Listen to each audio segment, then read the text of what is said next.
बताइए वकील साहब, माननीय न्यायालय द्वारा कोई न कोई व्यवस्था और सुरक्षा को लेकर और कोई मामले को लेकर उच्च कोटा के उच्च अधिकारियों को नोटिस जारी किए। मामला क्या है और किस आधार पे नोटिस जारी किए, बताइए। मामला ये है कि साल 2023 में फरियादिया गारसी भाई व दीपचंद द्वारा एक इस्तेगासा माननीय न्यायालय पीसीबीएनडीटी कोर्ट में कोटा में पेश किया गया,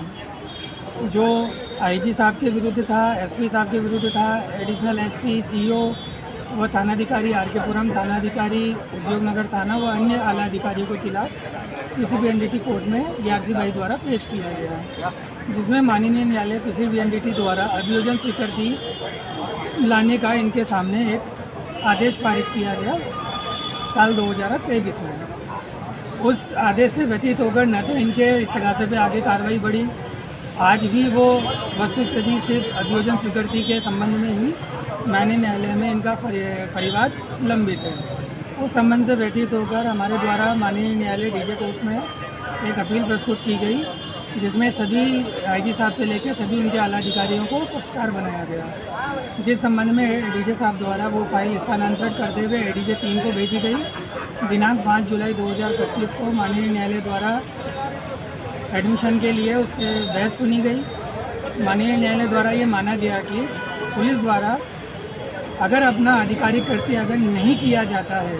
तो उसके लिए किसी भी तरीके से अभियोजन की स्वीकृति लाने की आवश्यकता नहीं होती है, जब तक कि उनका संबंध उनके आधिकारिक कर्तव्यों से नहीं हो। उस संबंध में बहस सुनने के पश्चात माननीय न्यायालय द्वारा सभी उक्त गैर निगराकारों के विरुद्ध आईजी साहब से लेकर सभी एसपी साहब व अन्य आला अधिकारियों के खिलाफ नोटिस जारी कर इनको तलब किए जाने का दिनांक 30/8/2025 को पेश होने का आदेश पारित किया। जो उच्च अधिकारियों के खिलाफ जो नोटिस जारी किए, इससे आम जनता में क्या मैसेज जाएगा? इससे आम जनता में ये निष्पक्षता की भावना सामने आएगी कि पुलिस अधिकारियों द्वारा अगर अपने कार्य से अधिक कार्य करने का अगर कोई भी आरोप या भ्रष्टाचार का कोई संबंध से कोई आरोप सामने आता है तो उनके खिलाफ किसी भी कोर्ट द्वारा अभियोजन की बिना स्वीकृति लिए अभियोजन शुरुआत किया जा सकता है। लेकिन कई सारे अभी अखबारों में पढ़ा है कि कई सारे ऐसे मामले हैं जिसमें सरकार द्वारा ऐसे अधिकारियों जिनके खिलाफ भ्रष्टाचार के आरोप है और सत्यता भी सामने आई है, यानी प्रमाणित भी हुआ है, लेकिन फिर भी सरकार द्वारा अभियोजन स्वीकृति नहीं दी जा रही है। इससे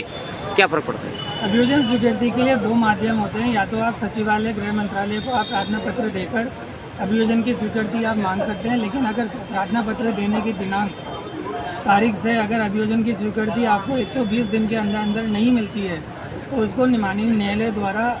197 सीआरपीसी के तहत ये माना जाता है, जिसकी नवीनतम धारा 218 बीएनएसएस के तहत ये देखा गया है कि अगर 120 दिन के तहत अगर किसी भी तरीके की स्वीकृति या अनुस्वीकृति अगर वो न्यायालय सचिवालय द्वारा नहीं दी जाती है तो उसको स्वीकृति ही मानी जाएगी, जिसको अभियोजन स्वीकृति के रूप में माना जाएगा। शुभ नाम बताइए। मेरा नाम एडवोकेट भूपेंद्र वर्मा है।